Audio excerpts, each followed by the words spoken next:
Hello everyone. Hello everyone. Hello everyone.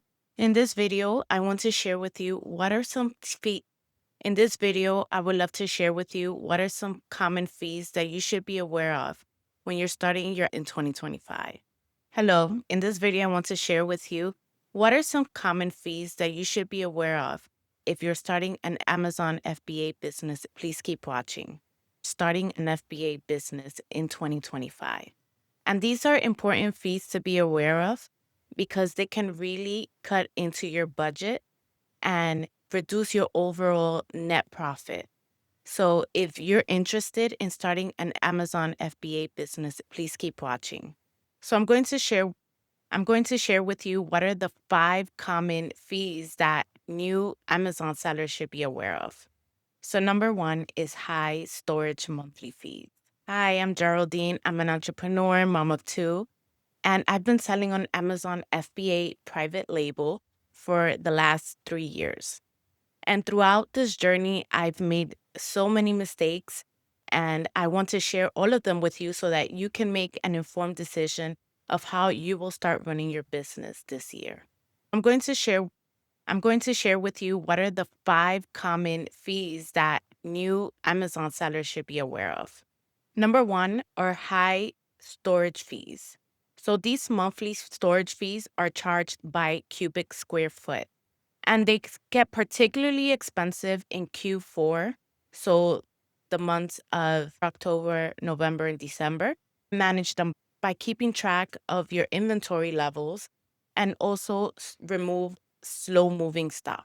I recently noticed these very high storage fees because I had so much inventory in the FBA warehouse and my products weren't selling as much. I decided to convert the remaining stock into FBM rather than FBA.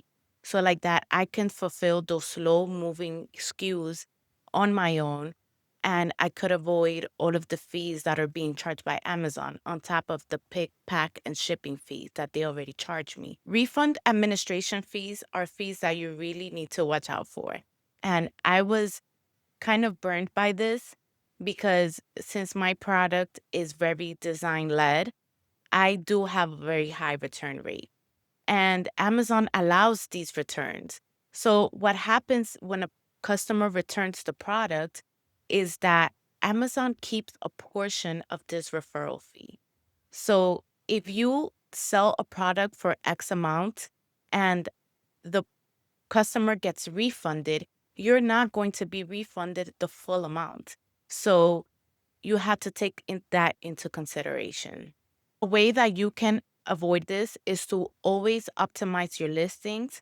Make sure that it's legible, clean, people understand what it is that they're getting, and avoid these misunderstandings. Removal and disposal fees. If you want to remove old inventory that it's not selling, Amazon does charge you a fee so that they can remove this for you.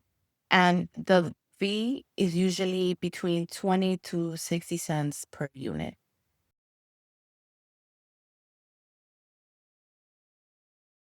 Unplanned service fees, if something happens with your shipment gets rerouted, or if your items have been labeled incorrect, Amazon does charge fees for it. These are things to watch out for. Manage high PPC spend. Avoid spending money on keywords that are not driving sales. Optimize these keywords to make sure that they're still relevant to your category and to your actual SKU. Amazon PPC can take a very huge chunk of your budget. And I learned the hard way. I spent so much money on advertisement. I spent so much money on advertising.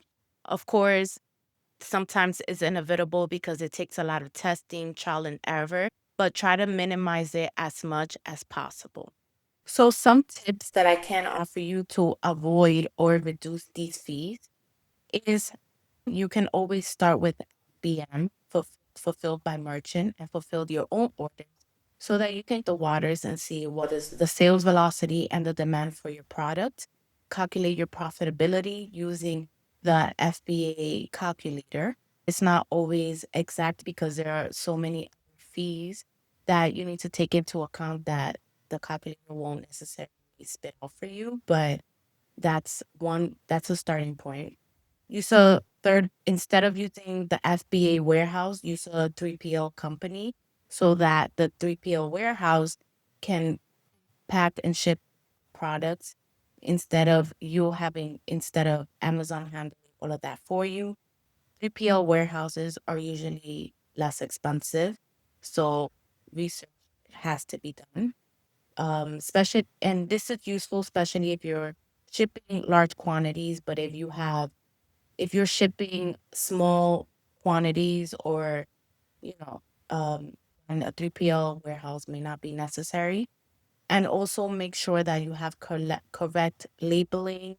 and correct labeling and correct packaging so that you can prevent unplanned service changes, and then Amazon doesn't have to go ahead, label and package your product in a way that you wouldn't like either, because of course, may not uh, Amazon workers may not label the product to your standards. So make sure that all of that is correctly put in place before you ship everything to Amazon. So, a key to success to avoiding all these fees is to make sure that you're tracking your numbers monthly. So, make sure that at the end of every month you're tracking all of these fees, because Amazon, at the end of each month, make sure that you're tracking all of the at the end of each month, make sure that you're tracking all of these fees.